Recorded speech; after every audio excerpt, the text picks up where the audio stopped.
boa noite a todos os que estão entrando aqui na nossa sala. Vamos lá para mais uma webinar promovida pela rede Newstar. Como nós tínhamos dito na semana passada, hoje temos o grato prazer de ter connosco a doutora Eduarda Moita. Doutora Eduarda, boa noite, doutora Eduarda.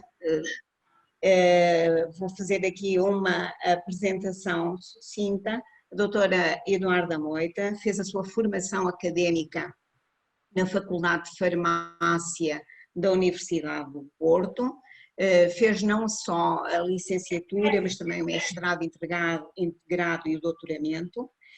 Trabalhou durante 25 anos numa farmácia comunitária e atualmente dedica-se ao fabrico de produtos cosméticos e de higiene corporal com a marca Seven Bubbles e também ao fabrico de produtos para uso veterinário. Recentemente integrou um projeto de uma loja de venda de produtos naturais, alimentação vegetariana e serviços de saúde. Hoje vai falar-nos de um tema muitíssimo importante,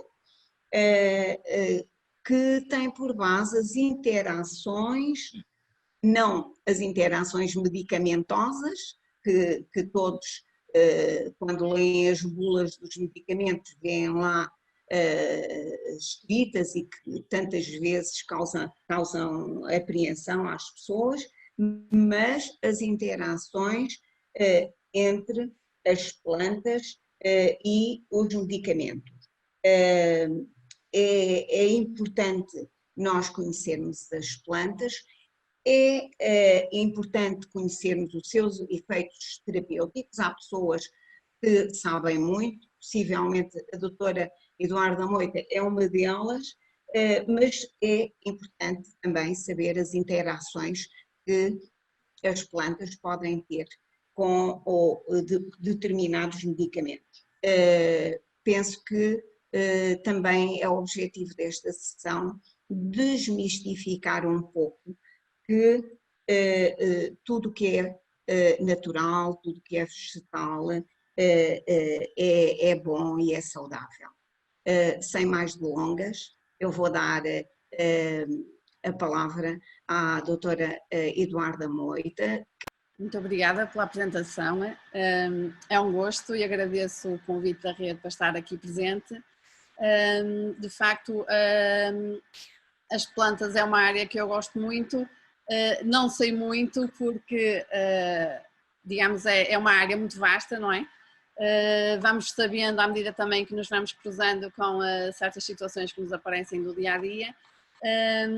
E a apresentação de hoje não é um trabalho exaustivo, como é evidente, é só apenas alguns pontos, porque, como disse a doutora, é importante, digamos, apresentar e sensibilizar um bocadinho as pessoas, não é? Para esta temática das interações entre as plantas e os medicamentos, porque de facto as plantas, ao contrário que muitas vezes se pensa, não são inócuas. E eu vou compartilhar aqui então um pequeno PowerPoint que fiz, portanto, digam-me se conseguem ver. Sim. Pronto, como a doutora já disse na introdução, não é? Muitas vezes as pessoas, e nós pensamos, será que o que é natural é sempre saudável, o vegetal neste caso é saudável? E de facto, ao contrário do que muitas pessoas dizem, eu posso tomar um chá que me vai fazer bem, não é? Mas de facto o simples ato de tomar um chá não é necessariamente uma coisa muito simples, ou o chá não é de facto algo que nós podemos considerar à primeira partida, à primeira vista, inócuo, não é? Então, só uma breve apresentação, não é? Eu tenho aqui certamente pessoas que também percebem muito disto. Estou a ver aqui o Toju, está há muito mais anos do que eu ligado a esta área das plantas, não é? Mas pronto, podemos definir a planta como sendo um organismo multicelular e eucariótico, não é? Uma forma de vida predominantemente fotossintética do reino plantae. E de facto as plantas apresentam matrizes mais ou menos complexas com compostos bioativos. Portanto, os compostos bioativos são compostos que apresentam bioatividade, ou seja, têm efeito nos organismos, não é? Podemos dizer que as plantas de facto são matrizes mais ou menos complexas porque se nós, por exemplo, tivermos uma planta, isto é um exemplo muito simples, que tenha vitaminas na sua composição, que tenha óleos essenciais, por exemplo, se nós isoladamente juntarmos estes dois tipos de compostos, nós não vamos ter uma planta ou o efeito que uma planta tem, não é? Porque de facto as plantas são seres vivos, não é? E os compostos, quando estão nas plantas, de facto juntos têm uma atividade que não têm se as usarmos, por exemplo, separadamente fora do contexto da planta. Vamos então falar um bocadinho sobre as plantas medicinais, não é? Porque elas são de facto frequentemente usadas em simultâneo com os fármacos e é daqui que vai surgir de facto a questão das interações, questão para a qual muitas pessoas não são bem alertas, não é? Há pessoas que tomam medicamentos e depois vão tomar ou vão comprar um suplemento à base de plantas porque fez bem, por exemplo, a alguém da família, ou um amigo ou uma amiga, e muitas vezes pensam que estão a fazer alguma coisa, digamos, correta, não é? Estão a fazer bem à sua saúde e muitas vezes podem não estar a fazer isso, não é? Daí, de facto, ser importante o aconselhamento que em qualquer espaço que se dedique à venda deste tipo de produtos, desculpem, para esclarecer as pessoas relativamente às suas dúvidas ou perguntar de facto o que é que elas estão a tomar, o que medicação é que estão a fazer. Brevemente podemos dizer que as interações planta-medicamento são interações farmacocinéticas porque implicam alterações quantitativas dos fármacos e também interações farmacodinâmicas quando estão implícitas alterações qualitativas, ou seja, na qualidade dos princípios ativos. Temos aqui um plano geral e resumido da importância dos fatores de risco que influenciam a ocorrência das interações entre produtos à base de plantas e os fármacos ou os medicamentos convencionais. Portanto, há vários aspectos que é importante termos em consideração, como o caso dos fatores relacionados com o paciente ou o doente, não é? Que é o caso da idade, da alimentação que faz, se tem de facto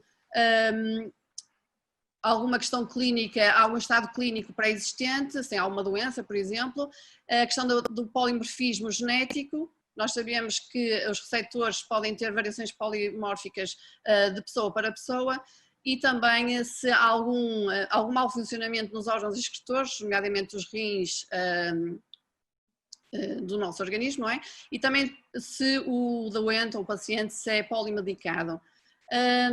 Em relação ao perfil farmacocinético, que vai afetar a quantidade, digamos, do fármaco, temos a questão da absorção, da distribuição, do metabolismo e da excreção no organismo do fármaco. E, portanto, nesta parte do perfil farmacocinético, muitas plantas vão interagir quando a pessoa está a tomar um medicamento e é importante termos isso em consideração. Isto vai ser influenciado quer pela dosagem, quer pela via da administração, a exposição, o tempo de exposição, a presença de metabolitos ativos, o tempo de semivida e a janela terapêutica do fármaco, e também temos a questão do perfil farmacológico que influencia a qualidade e essa qualidade vai influenciar o efeito do fármaco, o efeito pode ser um efeito de adição, de sinergia ou de antagonismo. Por outro lado, temos também a questão da planta em si, ou do produto à base de planta, do suplemento. São fatores importantes, por exemplo, a identidade botânica. Já todos sabemos que muitas vezes há no mercado compostos ou produtos à base de plantas que aquilo que tem não é necessariamente aquilo que está anunciado, e daí depois vamos ver um bocadinho mais à frente a questão da origem dos produtos que nós podemos comprar, não é, no mercado.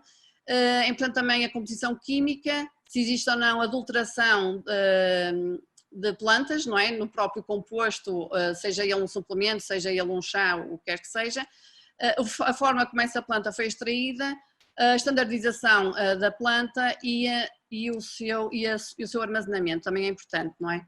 As condições de armazenamento das plantas influenciam muito depois a concentração dos princípios ativos que vai ter no produto final. Eu pus aqui 3 aspectos que acho que são importantes em relação a esta temática, e que aproximadamente cerca de 70% da população mundial usa plantas medicinais como medicina complementar ou alternativa. Isto é uma tendência que está a aumentar. Há necessidade, e os organismos públicos regulamentares têm esta consciência, e também os organismos dedicados à investigação científica, que há necessidade de uma pesquisa compreensiva sobre a segurança e eficácia dos produtos de origem vegetal, e por parte dos organismos competentes a regulamentação por parte deles, não é? De facto, há ainda muitos estudos, muitas pesquisas que são necessárias fazer neste domínio. Há alguns estudos, mas de facto, sendo as plantas complexas, ou mais ou menos complexas, umas mais complexas do que outras, de facto não é muito fácil ou muito linear haver pesquisa que determine objetivamente que esta planta, uma vez que tem vários princípios ativos, vários compostos bioativos, vai ter este efeito e vai ter, por exemplo, poucos efeitos secundários ou adversos, não é? E também a questão da regulamentação. Nós sabemos que o mercado que está, digamos que tem estes produtos à venda não são regulamentados pelo Infarmed, e portanto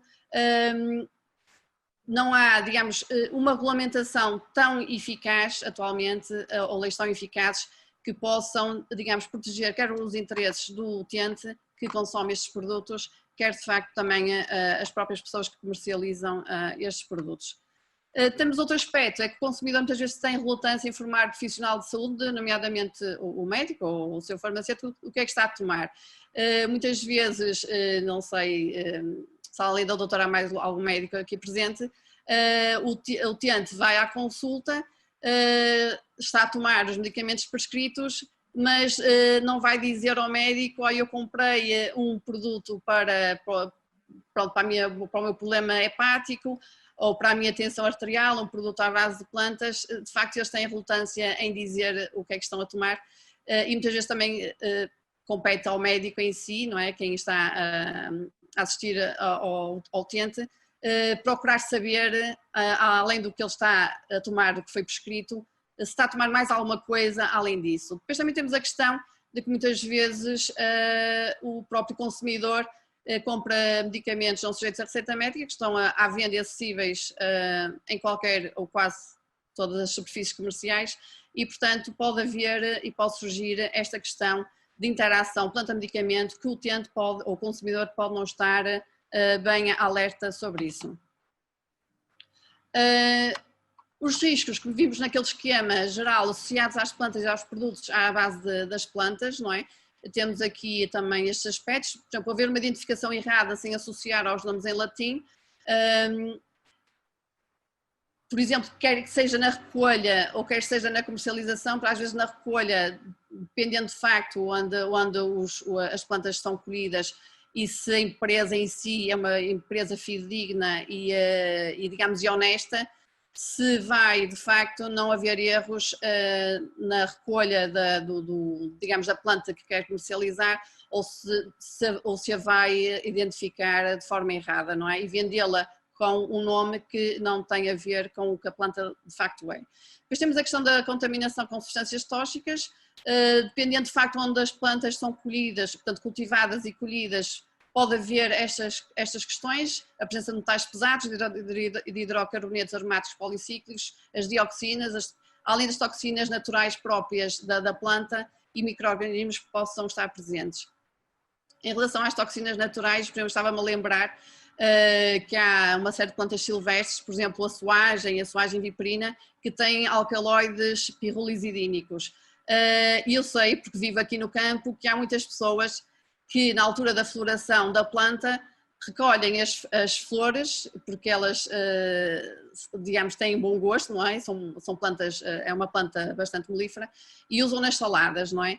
A questão é que esta planta tem, de facto, uma grande concentração de alcaloides, principalmente na flor e nos caules, e não quer dizer que não é por comer uma salada que tenha flores na soagem que a pessoa vai ter um problema hepático grave, mas eu conheci um senhor que comia sempre saladas com essa planta. E quer dizer, não quer dizer que ele vá ter uma intoxicação grave, digamos, imediata, mas pode ter uma acumulação de efeitos nefastos sobre a função hepática ao fim de uns anos, e nós sabemos que os alcaloides pirrolizidínicos têm um efeito cancerígeno a nível hepático. Temos também um antagonismo ou sinergismo com outros compostos. Digamos, uma planta pode, de facto, antagonizar o efeito terapêutico de um fármaco, pode potencializar esse efeito, pode diminuir esse efeito, e muitas vezes o profissional de saúde, nomeadamente os médicos, às vezes não percebem muito bem porque é que o medicamento não está a ter o efeito que deveria ter, e muitas vezes poderá ser devido a algum suplemento à base de plantas que a pessoa esteja a fazer continuamente, não é? A questão da adulteração contra as plantas medicinais, muitas vezes há no mercado plantas que, além da planta que está anunciada no rótulo, pode ter outras plantas medicinais associadas, que pode ser uma adulteração intencional ou não. Eu lembro-me há uns anos largos que vendia-se muito o hipericão de Jerez, e chegou-se à conclusão que havia no mercado mais hipericão de Jerez à venda do que aquele que o Jerez podia, digamos, produzir naturalmente, não é? É evidente que nós podemos ter o hipericão de Jerez no outro lado, cultivado, que não seja o Jerez, mas de facto a planta é de lá e digamos, os efeitos terapêuticos que ela tem é devido às condições ambientais e de solo que existem na zona do Jerez. E portanto a conclusão a que chegamos é que de facto, se havia mais no mercado o hipericão de Jerez à venda do que o próprio Jerez podia produzir, chegámos à conclusão de facto que aquilo não era só, as embalagens não tinham só hipericão de Jerez, portanto é um aspecto também importante.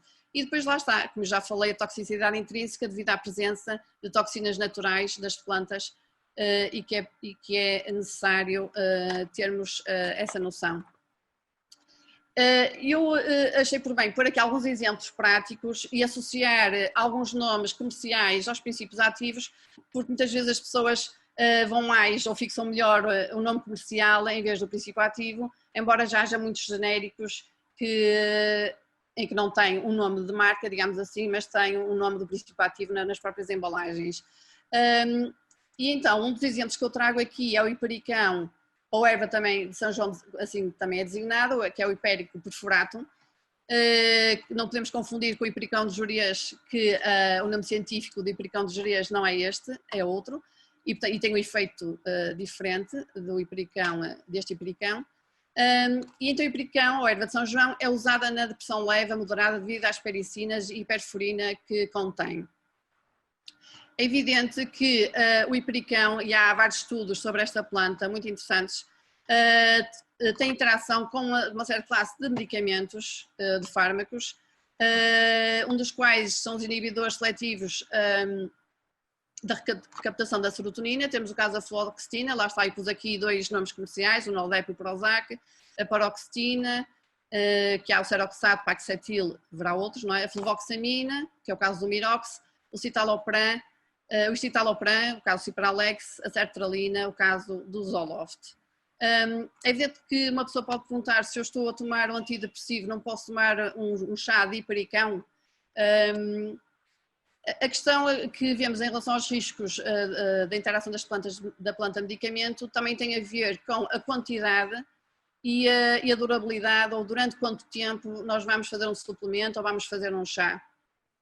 É evidente que se um dia eu tiver a fazer uma fluoxetina e quiser tomar um chá de hipericão, certamente que não é essa toma pontual que vai fazer um efeito, que vai ter um efeito contrário, digamos, ou vai interagir com o medicamento. mas se a pessoa for tomar continuamente, como há casos, há pessoas que tomam chás todos os dias, não é? Tem que se levantar esta questão de facto de uma interação entre, neste caso, o hipericão e estes antidepressivos. Os antidepressivos tricíclicos também interagem com esta classe de antidepressivos, que é o caso do ADT, tofranil, anafranil, tolvon, estes são apenas alguns. Os inibidores da monoaminoxidase, é o caso da moclobemida, pus aqui o Arorix, é um nome comercial, a selegiline, que é o caso do Jumex. Temos também os triptanos, portanto, existem vários, eu só pus aqui dois, o zolmitriptano, o caso do Zomigo, e o naratriptano, que é o caso do Naramigo. Também o dextrometorfano, que é um princípio ativo que existe em alguns xaropes que estão no mercado, bisoltocin, acilcisteína, tucilene. Temos também o caso, e há muitas plantas que interferem na ação da varfarina, o caso varfina, portanto, que é um anticoagulante, também com imunossupressores, que é o caso de ciclosporina, e antirretrovirais, o caso indinavir, e também de alguns contraceptivos orais. Eu tenho aqui uma associação de etinilstradiol com noretisterona, com Activel, o Cliogest, e o desogestrel com etinilstradiol, que existe no mercado também com o nome de Marvelon, Gracial e Mercilon. Temos aqui também, pus aqui mais duas plantas, que é o caso da Passiflora incarnata e também a valeriana, também chamada de erva dos gatos, que é a valeriana officinalis. A Passiflora é muitas vezes usada, as pessoas recorrem à compra de suplementos à base desta planta nas situações de ansiedade, de irritabilidade, de insónia. Tem uma atividade ansiolítica que se deve à presença da crisina, que é um flavonoide. A interação, digamos, que esta planta tem é com outros depressores do sistema nervoso central, no caso das benzodiazepinas. Pus aqui alguns, o alprazolam, como o Xanax, o Nilan, o Lorazepam, todos conhecemos, Lornil, Ancilor, Lorsedal, o Lorazepam, que é o caso do Tranxeno, o Medipax, e o Loflazepato, o caso do Victan. Como em relação à erva de São João, ou hipericão, esta interação com estes depressores do sistema nervoso central nota-se e é evidente se de facto as pessoas fizerem uma toma contínua ou até exacerbada de suplementos à base de Passiflora. Com a valeriana ou erva dos gatos, que é a valeriana officinalis, também existe interação desta planta com outros depressores do sistema nervoso central, que já mencionámos aqui para o caso da Passiflora. Ela é usada no nervosismo, na ansiedade, na insónia, como relaxante muscular, e a atividade terapêutica que a valeriana tem deve-se ao óleo essencial e aos ácidos valerénicos e aos iridoides sesquiterpénicos que ela contém. Eu não sei se estou a ir muito depressa, acho que a parte de exemplos é interessante, não é? Para as pessoas tirarem as suas dúvidas, não é? Porque muitas vezes as pessoas tomam um medicamento e querem, digamos, querem um pouco, nós temos um bocado essa tendência, não é?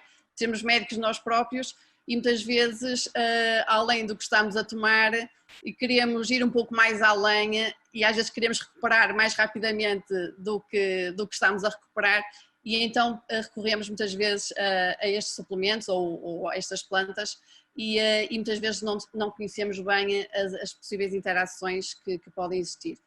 Outro exemplo é o caso do ginkgo biloba, que é usado e é muito conhecido, pronto, também foi uma moda que veio, que ficou usado como tónico central e tónico cardiovascular, tem uma marcada ação antioxidante e é um inibidor da agregação das plaquetas devido à presença dos ginkgolídeos, que são então os princípios ativos mais evidentes desta planta.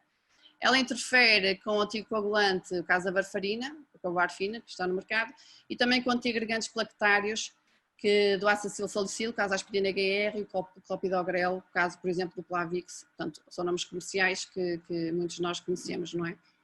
Portanto, a ginkgo biloba, tomada continuamente, pode de facto originar hemorragias graves. Nós sabemos que o varfina é um medicamento que é sujeito, a pessoa que o toma é sujeita a controles, digamos, regulares do sangue para ver como é que está a sua coagulação Os antiagregantes plaquetários, como no caso do ácido salicílico e do clopidogrel, vão atuar mais na agregação das plaquetas, ou seja, evitar a agregação das plaquetas e daí também poder ter como efeito adverso uma hemorragia. Temos também o caso do ginseng, que também é uma planta muito comum e muito vendida, não é? Ela é usada para combater a fadiga, o stress e fortalecer o sistema imunitário. Também tem ação antidiabética devido aos seus compostos ativos, que são os ginsenósidos. Ela interfere com fármacos hipoglicemiantes, no caso das sulfonilureias, temos a glicazida, que é o diamicron, e temos também a glimepirida, que existe como o genérico. O caso das biguanidas, a metformina, que existe no mercado com marca de residência agido glucofage, também há genéricos, não é? E os inibidores da alfa-glucosidase, o caso da carbose, que temos no mercado a marca Glucobay, e também os inibidores da DPP4, que é a sitagliptina, e temos a casa Schlevia, a Januvia e também a saxagliptina Anglisa. Eu só pus aqui alguns inibidores da DPP4, há outros, não é? Mas estes são os que saltam mais assim nos estudos que vão aparecendo. De facto, o ginseng, tendo uma ação diabética acentuada, uma pessoa que esteja a fazer um antidiabético oral, se de facto não souber o efeito que o ginseng tem, pode ter de facto uma quebra de açúcar acentuada e daí os efeitos nefastos que isso pode ter, não é? Temos também o caso do sene, a Cassia angustifolia, que é muito vendido como laxante devido à presença de senósidos, o senósido A e o senósido B. E aqui há uma chamadinha de atenção para evitar a escalada posológica, ou seja, muitas vezes as pessoas têm, não sei se essa é a vossa experiência, não é?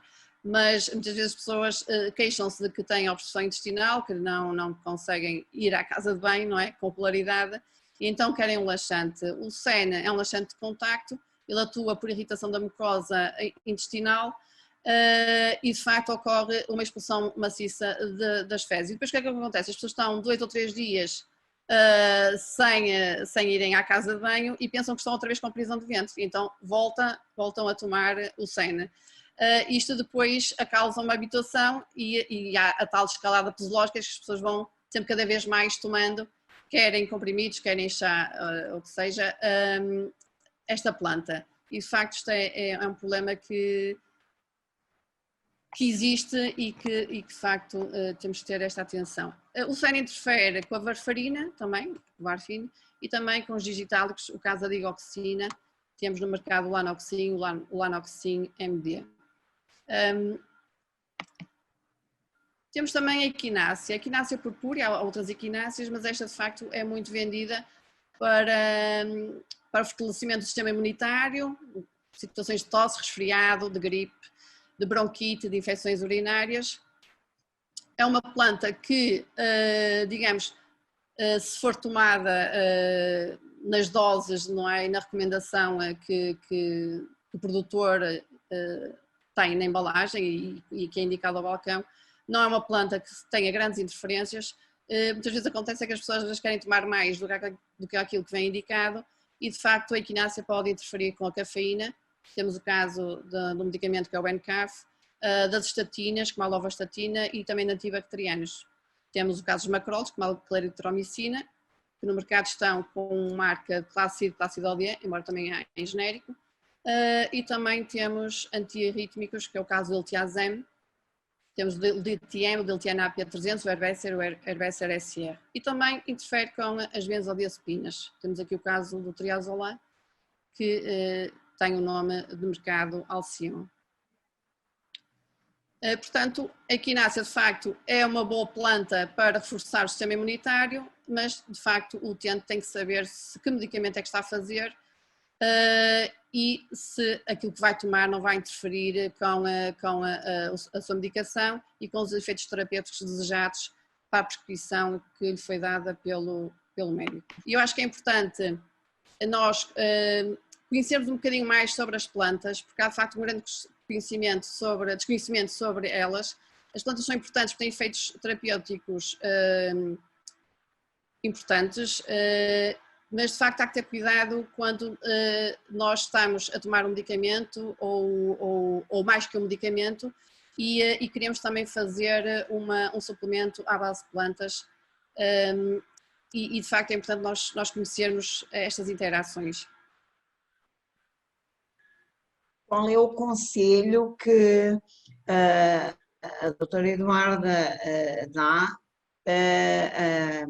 de uma forma geral, às pessoas quando elas têm o desejo de fazer alguns suplementos naturais e pronto, e os podem comprar. Sabemos que as farmácias comunitárias têm alguns suplementos naturais, sabemos que as ervanárias também vendem e as próprias grandes superfícies também têm. Sei lá, eu, por exemplo, em relação aos alimentos, digo sempre aos meus doentes que eles devem ler o rótulo, ver a composição, ver tudo muito bem, porque muitas vezes nós pensamos que estamos a comprar um determinado produto que vem lá, que é light, que é 0% de não sei de quê, e depois vamos ver a composição e não é bem assim.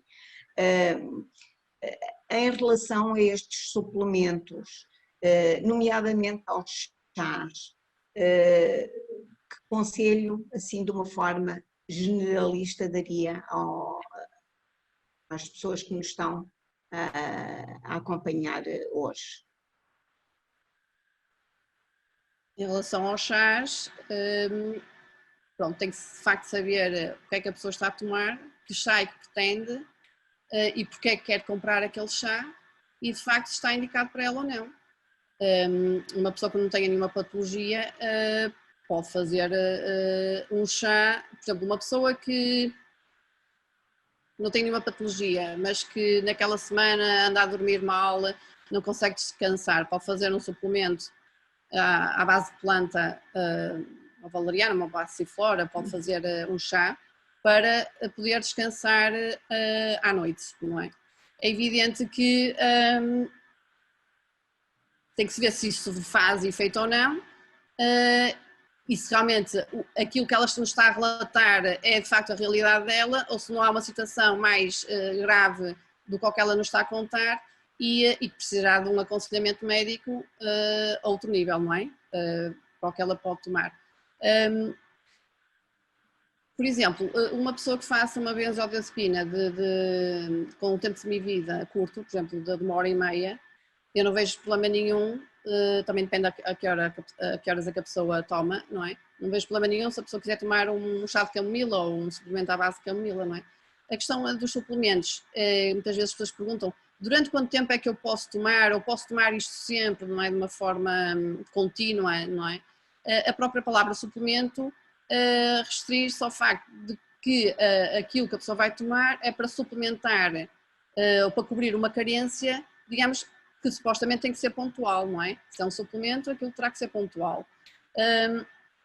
E corrigir a situação, digamos, ou prevenir também o aparecimento de certas situações. Portanto, nesta questão, nós vivemos da pandemia, mesmo a rede aconselhava as pessoas a fazerem suplementos à base de vitamina D3, de vitamina C, não é? Portanto, são suplementos para tomar num determinado período de tempo, embora em relação à vitamina D3, pronto, isto ia para outras questões, não é, médicas, mas a partir dos suplementos são para ser tomados durante aquele período de tempo, não é? 2 meses, não é? E depois não é para tomar sempre, não é? Porque o problema porque a questão das reações secundárias, das reações adversas podem ser, digamos, cumulativas ou aditivas ao longo do tempo, não é? Uma pessoa que faz um suplemento durante um mês, a coisa corre bem, digamos assim, mas tomar continuamente pode manifestar efeitos secundários e até efeitos adversos mais tarde, mesmo que não esteja a tomar nenhum medicamento, digamos, convencional. Eu, por exemplo, conheço uma senhora e ela tomava chá de hibiscos todos os dias, todo o ano. Tomava sempre chá de hibiscos. Não falhava um dia que não tomasse chá de hibiscos. E depois ela começou a ter um problema de descalcificação óssea. E depois o que é que acontece? Embora acho que em Portugal já começa a ver isso, não é? Médicos que já estão sensibilizados para a questão das plantas, não é? E depois no seu questionário do utente ou do doente vão perceber de onde é que poderá vir, digamos, o problema que o doente está a ter e que não tinha, não é? E porque é que um medicamento que ele prescreveu não está a fazer o efeito que devia, ou até está a ter efeitos adversos agravados, acentuados, não é? Porque há plantas que acentuam os efeitos adversos dos fármacos. E pronto, nós sabemos que, por exemplo, a Alemanha, principalmente o sul da Alemanha, eles já têm uma larga experiência, os médicos de prescreverem quer fármacos, quer suplementos à base de plantas, não é? Na Inglaterra também. E cá também já se começa a haver esse tipo de interesse e desse conhecimento. Aliás, não sei se sabem, não é? Certamente alguns saberão, a Universidade de Coimbra, a Faculdade de Farmácia, tem um observatório de interações planta-medicamento e as pessoas podem consultar, podem reportar o que é que observam, não é? Efeitos adversos que observam nos seus doentes, nos seus pacientes, em relação àquilo que estão a tomar. É muito interessante, é um observatório muito interessante e que tem informações úteis. Portanto, o que eu quero dizer é que em Portugal já há mais, digamos, sensibilidade para este tipo de situações e que é importante. Não sei se respondi à sua questão ou não. Eu por acaso lembrei-me agora de uma coisa que é muito frequente aqui no Alentejo. Eu estou no Alentejo, uma zona do país onde a hipertensão é muito, existe em grande escala, possivelmente pelo tipo de alimentação. E já tenho tenho notado por vezes interação medicamento e planta com o chá da folha da oliveira, que aqui a nível da população é tido como um chá que tem efeitos anti-hipertensores. Não sei se a doutora alguma vez ouviu falar nisso, se tem algum conhecimento disso. Sim. Já de folha de oliveira. Aqui não é muito consumido, mas sim, mas há estudos que falam de facto dessa interação e depois lá está, a pessoa está a tomar um antihipertensor, que vai tomar continuamente o chá de oliveira, não é? Pode ter um efeito aditivo, não é? E a pessoa ter uma baixa tensão acentuada e a pessoa vai na rua ou vai num passeio ou o que é, não é? Pode cair, não é? Parece que o chá é uma coisa simples, não é? Mas não é tão, ou inócuo, e não é tão inócuo como se pode pensar. Uma coisa que também me perguntam às vezes é se comprar suplementos através da internet se é seguro. Tudo depende, de facto, da origem ou de quem está a vender, não é? Porque nós sabemos que o mercado através da internet é difícil de ser regulado e muitas vezes são vendidos produtos, suplementos adulterados que não vão corresponder àquilo que realmente a pessoa procura e acontece muito isso. E eu tinha aqui um apontamento que eu gostava de vos dizer. Por exemplo, o mercado das plantas medicinais prevê-se que chegue aos 411,2 bilhões de dólares em 2026. E há uma série de grandes indústrias interessadas nisto e estão por trás disso, o caso da Bayer, a AG, não é? O caso da Himalaya Global Holdings, da Ishimo Pharmaceuticals, quer dizer, há uma série de empresas muito interessadas neste mercado e de facto vão contribuir para o aumento do consumo deste tipo de produtos. E assim como isto acontece, nós podemos facilmente calcular que, através das compras online, o mercado também seja, eu não encontrei dados relativamente a isso, mas que o mercado seja muito grande, não é? E pela internet é possível vender-se alguma coisa que a pessoa, se não souber de onde vem, se não tem nenhuma certificação da origem do produto, ou da planta que constitui o produto, se não conhece a empresa, não é? Mas está à venda e está a um preço acessível, se calhar pode estar a comprar um suplemento à base de plantas, ou uma planta, que não corresponde verdadeiramente à planta que está anunciada, pode ser um produto adulterado, falsificado. Muitas vezes acontece suplementos à base de plantas que estão falsificados com outros fármacos, não é?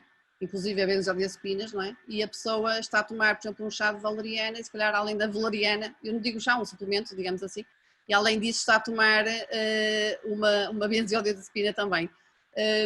Portanto, é pertinente a questão da compra deste tipo de produtos online, até como dos fármacos convencionais, não é? Nós sabemos que de vez em quando há operações, digamos, inspectivas sobre esse tipo de atividade e são apreendidos milhares de fármacos que são falsificados, não é? Mas lá está, o consumidor compra, vai tomar e depois tem um efeito que não está a contar, tem um efeito adverso, mais ou menos grave, e vai saber que foi do tal produto que encomendou. Portanto, é preciso ter-se atenção, de facto, também a esta questão das vendas pela internet, não é? Eu digo que a explicação foi bastante eficaz, a apresentação. Não, eu penso que este assunto é um assunto que a mim me preocupa e me fascina ao mesmo tempo. E fiquei bastante curiosa.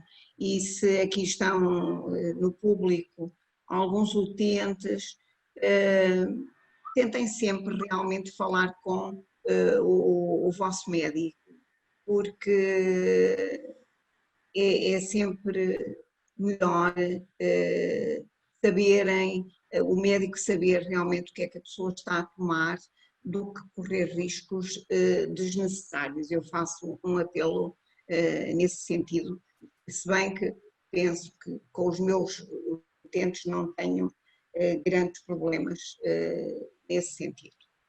Eu queria agradecer muito à doutora Eduarda Moita a sua presença. Resta-me... Eu só posso, não sei se posso acrescentar uma coisa, que é importante que as pessoas também estejam sensibilizadas a procurarem um aconselhamento, digamos, qualificado, não é? Porque, digamos, comprar um suplemento à base de plantas, um chá, não é, digamos, como ir comprar uma peça de roupa, ou embora as pessoas às vezes também precisem de um conselho, olha, a roupa fica bem ou não é? Mas porque há muitos espaços, de facto, que não têm pessoas qualificadas ou formadas, não é? E muitas vezes é evidente que o espaço de venda ao público tem a sua parte comercial, como é evidente, senão não subsistem, não é?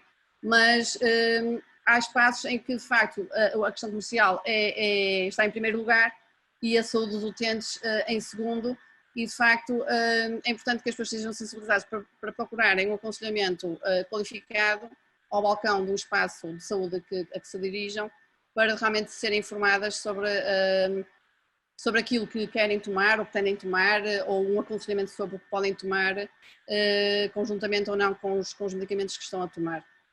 E é importante também referir ao seu profissional de saúde, no caso o médico de família ou o que seja, o que está a tomar ou o que quer tomar, porque o médico também pode aconselhar, porque eu penso que se também um médico conseguir conjugar um fármaco sintético, digamos assim, com um suplemento à base de plantas, poderá ter a possibilidade de reduzir ou de diminuir os efeitos adversos e secundários dos fármacos, digamos, sintéticos, dos medicamentos convencionais. Pronto, mas isso ainda é um caminho que que vai decorrer certamente, mas penso que há muitos que estão sensibilizados para esse aspecto. Muito obrigada. Obrigada pelo convite. Obrigada pela participação.